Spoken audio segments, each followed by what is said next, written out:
Hello students. आज हमारी जो वीडियो है वो वेव ऑप्टिक्स की सेकेंड पार्ट वीडियो है, पार्ट 2 है, जिसमें हम लोग proof of laws of reflection और proof for laws of refraction पढ़ेंगे। इसके पहले वीडियोस में हम लोगों ने देखा था कि हाइजेंस वेव थ्योरी पढ़ी थी उसमें। तो हाइजेंस वेव थ्योरी का ही एक एक्सपेरिमेंटल प्रूफ है, तो जिसमें उन्होंने अपने थ्योरी को यूज़ करते हुए लॉज ऑफ रिफ्लेक्शन को और लॉज ऑफ रिफ्रैक्शन को यहाँ पे प्रूफ किया हुआ है। So let's start. तो यहाँ पे हमने जो है उसमें हाइजेंस वेव थ्योरी में हम लोगों ने वेव फ्रंट का कॉन्सेप्ट और वेवलेट्स का concept, secondary wave front, secondary wavelets, primary source, ये सारा कुछ हम लोग उसमें डिटेल में पढ़ चुके हैं। जिन बच्चों ने नहीं देखा है आप लोग उस वीडियो को देख सकते हैं। यहाँ पे हम लोग उसी वेव फ्रंट कॉन्सेप्ट को यूज़ करके और हम लोग रिफ्लेक्शन के लॉज को, जो उनके लॉज हैं, उनको हम प्रूफ करेंगे। तो फर्स्ट ऑफ ऑल हमारे पास एक प्लेन है, एक प्लेन सरफेस है यहाँ पे, ठीक है। और यहाँ से हमारे पास ये लाइट रेज आ रही हैं, ठीक है, जिसको हम लोग वेव्स भी बोल सकते हैं कि लाइट वेव्स आ रही हैं। बट अब यहाँ पर उन्होंने एक रेज के फॉर्म में यहाँ पे शो किया हुआ है, जिससे हम थोड़ा सा इजी कंसिडर कर सकें यहाँ पे बाकी चीज़ों को। तो यहाँ पे एक रेज आ रही हैं, तो यहाँ से ये हमने रेज का क्या किया, ये एक आपका एक प्लेनर यहाँ पे वेव फ्रंट है, यहाँ पे एक प्लेनर इस तरह से। तो ये आपका पूरा जो ये आपका फिगर है, जो आप डायग्राम है आपको दिख रहा है, ये पूरा आपका 3D शेप में है। बट चूँकि यहाँ पे कॉपी में ये 2D शेप में आपको दिखाया गया है। तो यहाँ पे आपका एक प्लेन है, आप कुछ इस तरह से इमेजिन कर सकते हैं कि लाइट रेज इधर से आ रही हैं, ठीक है, और इस पर ये इस तरह से पूरा प्लेन पास कर रहा है, ये पूरा प्लेन इस पर ये पास कर रहा है। तो इस पर बहुत सारी लाइट जो है परपेंडिकुलर। तो हमने पढ़ा है कि वेव फ्रंट पे जो भी आपकी वेव फ्रंट होती हैं, उस पर आपकी लाइन जो है वो, जो लाइट रेज होती हैं परपेंडिकुलर होनी चाहिए या होती हैं।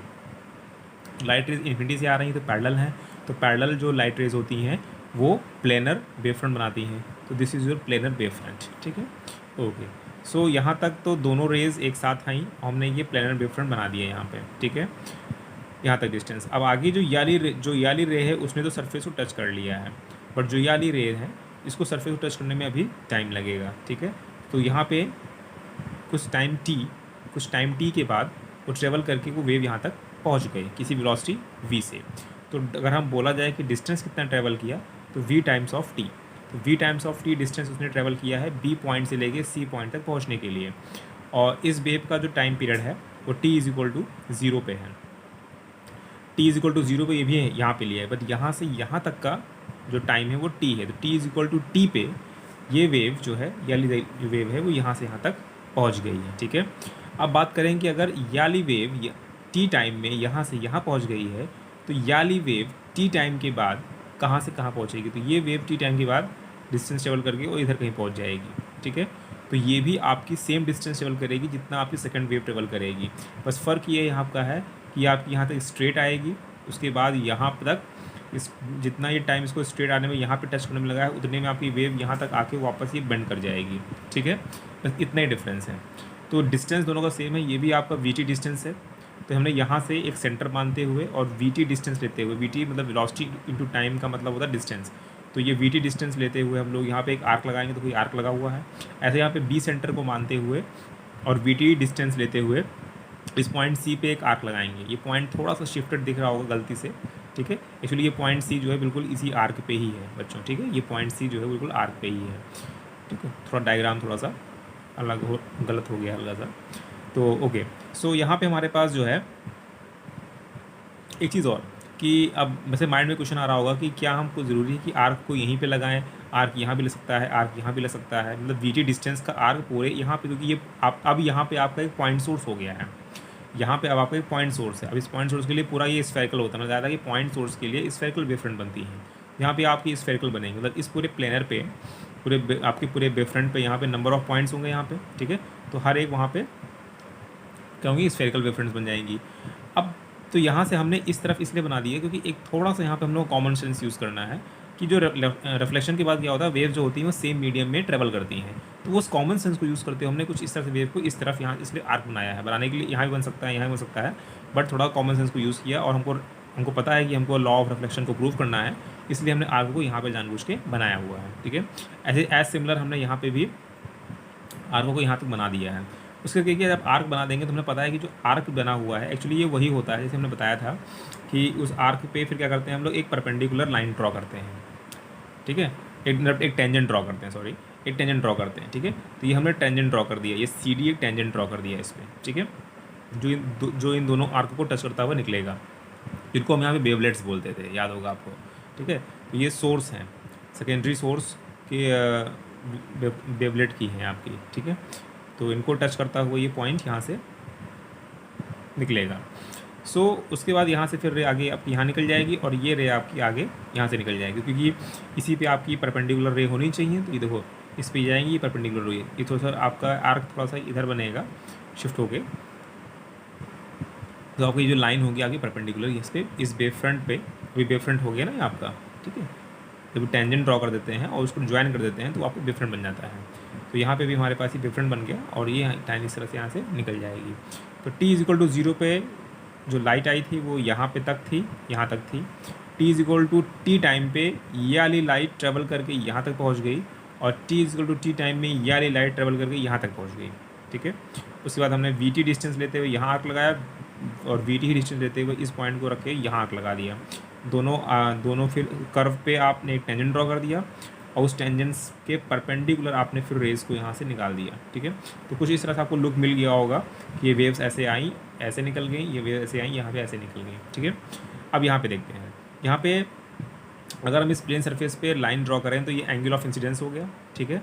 ऐसे ही यहाँ पे हम लोग अगर ये लाइन ड्रॉ करेंगे तो ये एंगल ऑफ रिफ्लेक्शन हो गया। तो ये एंगल ऑफ इंसिडेंस है, तो ये आपका वेव फ्रंट है, तो ये हमारे पास रेस के परपेंडिकुलर वेव फ्रंट होता है। तो अगर ये आई है तो ये 90 माइनस आई हो जाएगा और ये नॉर्मल जो है इस प्लेन के साथ 90 है। ये बचा हुआ एंगल जो दिख रहा है आपको, बचा हुआ एंगल क्या हो जाएगा, आई हो जाएगा, सिंपल आई हो जाएगा। ऐसे आपका यहाँ पे आर है आपका, ठीक है, वेव फ्रंट के साथ में क्या हो जाएगा, ये 90 माइनस आर, तो बाकी बचा हुआ एंगल कितना हो जाएगा, आर हो जाएगा। तो यहाँ पे ये आई हो जाएगा, ये आर हो जाएगा। अब हम दो ट्रायंगल्स ले लेंगे, यहाँ से उठा लेंगे अलग अलग दिखाने के लिए। यहाँ पे थोड़ा सा डायग्राम पे से कन्फ्यूजन हो सकता है, इसलिए हमने दोनों अलग अलग ट्रायंगल ले लिए। A b c triangle, a b और सी ट्रायंगल, ये देखो यहाँ पे ए बी सी ट्रायंगल। तो ए पॉइंट पे क्या बन रहा है, एंगल आई, ये पूरा एंगल आई हो गया। बी पॉइंट क्या है, ये 90 डिग्री है, देखो 90 हो गया। सी पॉइंट हमारे पास ये पॉइंट है, ठीक है। उसके बाद हम लोग ए डी सी ट्रायंगल लेंगे, ए डी सी। जैसा ये ट्रायंगल बना हुआ वैसे हमने जैसे यहाँ पे कॉपी कर दिया है, ए डी सी ले लिया है। तो ये डिस्टेंस कितनी हो गई, वी टी थी, ये वी टी हो गई, ठीक है। उसके बाद ए सी, ये ए सी हमारा प्लेन है, जैसे यहाँ पे भी ए सी आपका प्लेन था, प्लेन सरफेस। और सी डी आपकी ये लाइन है, तो सी डी आपका ये लाइन हो गया। तो सी डी आपकी क्या है, ये टेंजेंट है, मतलब वेव फ्रंट है।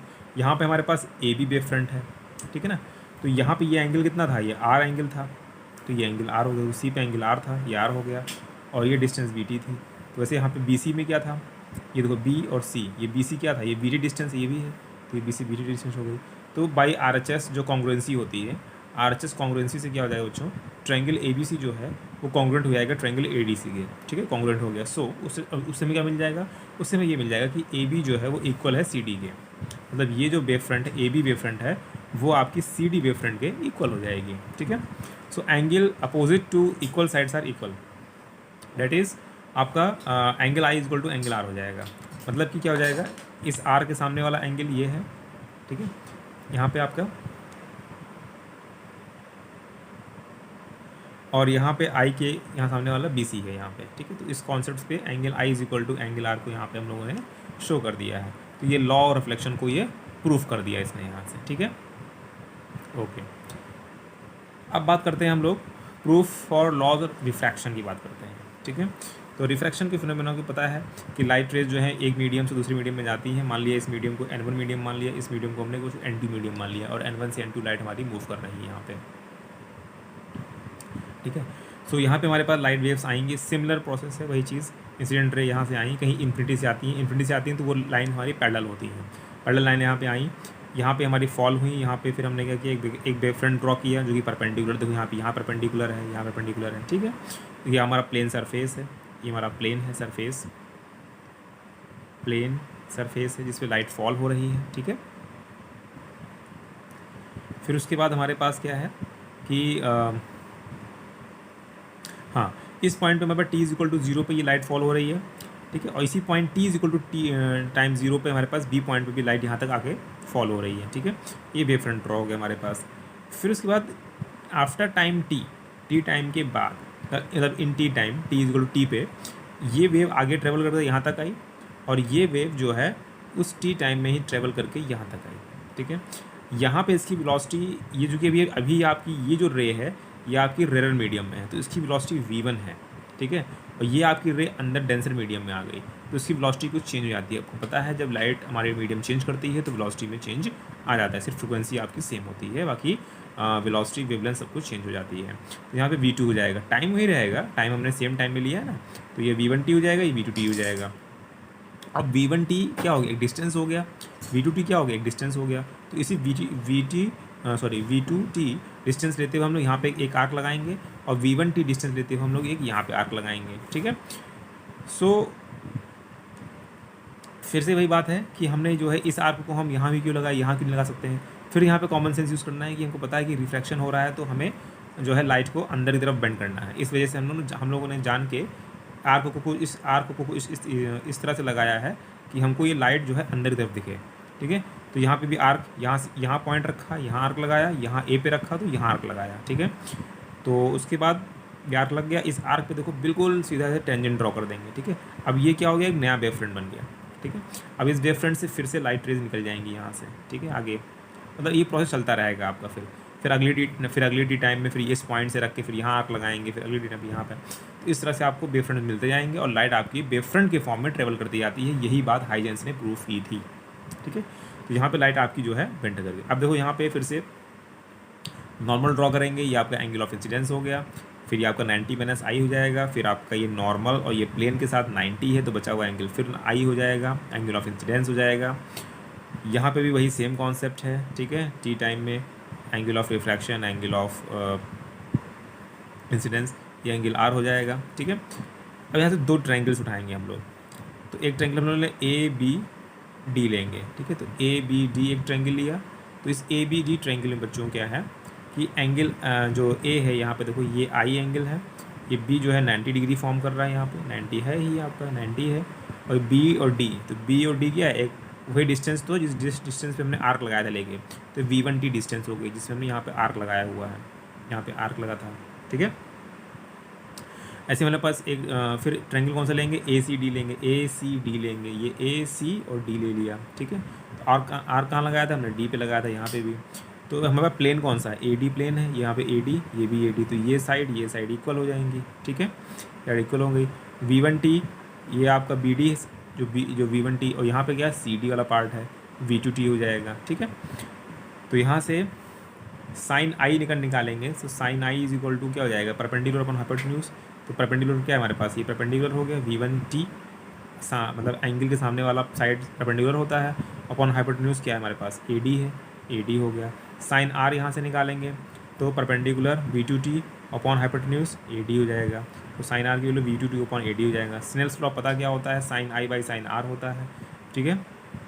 तो sine I by sine r करेंगे तो v1t upon A D upon v2t upon A D, so divide करेंगे तो यहाँ से ए डी कैंसिल हो जाएगा, टी टी कैंसिल हो जाएगा, तो v1 अपॉन v2 मिल जाएगा। तो v1 अपॉन v2 क्या होता है, अब हमें पता है sine I by sine r क्या होता है, एक कॉन्स्टेंट होता है म्यू, जिसको हम रिफ्रैक्टिव इंडेक्स बोलते हैं, इसीलिए मैं यहाँ पे कॉन्स्टेंट लिख दिया, ठीक है।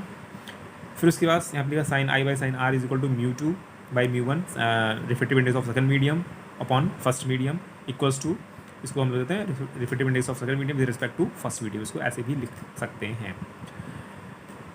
फिर हमारे पास यहाँ पे है एंगल ऑफ, अब देखो यहाँ पे हम लोग एंगल स्नेल्स लॉ में या लॉ ऑफ रिफ्रैक्शन में डिफाइन करते थे एंगल ऑफ इंसिडेंस और एंगल ऑफ रिफ्रैक्शन को, ठीक है, कि angle between the normal and the incident ray is called angle of incidence and like.